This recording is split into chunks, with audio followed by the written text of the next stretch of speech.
Kratos, thanks again for giving me a hand reviewing this movie. Question for you. Once you slayed all those gods and titans, what did you do after?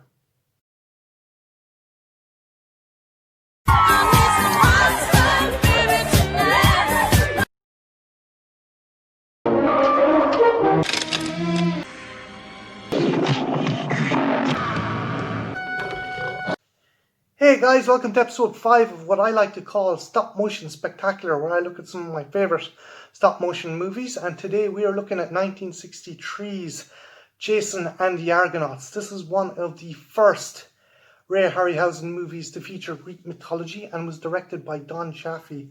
It centres around Jason, played by Todd Armstrong, who must inherit his kingdom, and in order to do so he must quest for the Golden Fleece.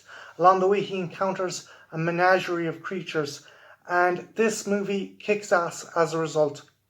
Now, watching this movie, it's made me rethink my criticisms of two prior movies, the two prior Sinbad movies, where the bronze bull and the kind of figurehead of the ship comes to life, because the main creature in this one of the main creatures in this one, is Talos, a bronze statue, and it made me realize that the jerkiness and jankiness wasn't as a result of bad stop motion, but it was a result of Harryhausen trying to convey an inanimate object being brought to life. So that's why it's so stiff, and that's why it's so rugged. And Talos in this movie, this giant bronze statue that decimates the Argonauts, is fantastic. He lays waste to their ship and crushes them, and the only way they can stop him is by opening a valve in the back of his heel.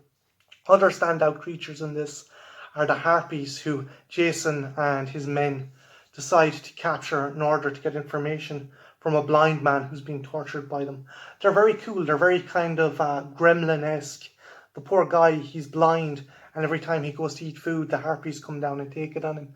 And it's just, it's cool. They set up this elaborate trap for them. Lastly, there is two creatures. There's the Hydra, which is fantastic, this multi-headed snake-like monster, which both Jason and one of his Argonauts, a young kind of mandolin player, must kind of distract while Jason goes in and gets the fleece and also has to kill it. The creatures is awesome. Like the statue in The Golden Voyage of Sinbad, it has multi-limbs, but instead of arms, it's heads, and the different heads kind of have movement and jerkiness and jankiness, and it's so cool and kind of like real reptilian-like. But I think the standout visual effect, the standout stop-motion effect everyone remembers from this movie is the army of skeletons. The high priest, who kind of is pissed with Jason stealing the fleece, uses the Hydra teeth to bring back undead warriors, and you have these fantastic skeletons coming to life, attacking Jason and the Argonauts.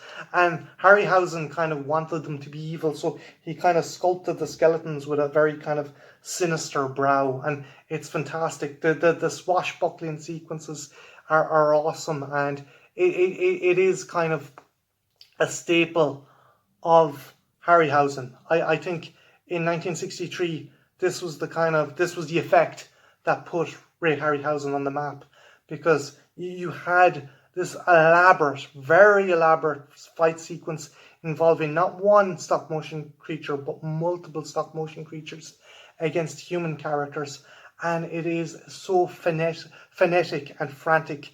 It's amazing. If I had to cite any kind of criticism, I would probably go with the plot, because there is a big cast of characters, and they're kind of all made out to be big deals, particularly Hercules. He's made out to be a big deal, but he kind of disappears as a result of the events involving Talos. So yeah, I think they could have used the Argonauts a bit better. It ends up becoming more like the Dirty Dozen by the end. I think Jason is just alive, and yeah, I think that if you're going to tell a story of Jason and the Argonauts, you should also focus on the Argonauts. Again, it was 1963. You weren't going to get too much plot development. This movie had a big influence on other film directors. Obviously, Sam Raimi, when he done Army of Darkness, the third part of the Evil Dead trilogy, he was influenced by the Army of Skeletons, because he has his own army of skeletons attack Ash and the castle at the end of the movie. And not only in costumes, he also does stop motion skeletons. So it's obvious he had a big influence on this.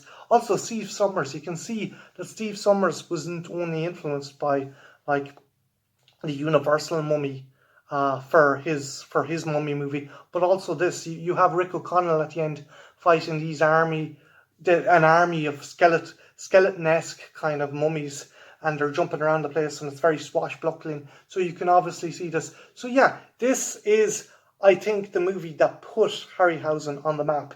He had done 20 Million Miles to Earth, and he had done other movies prior to this, but I think Jason the Argonauts is essentially the linchpin of Ray Harryhausen's career. If it hadn't been for Jason the Argonauts, I don't think his career would have been as prominent as it was.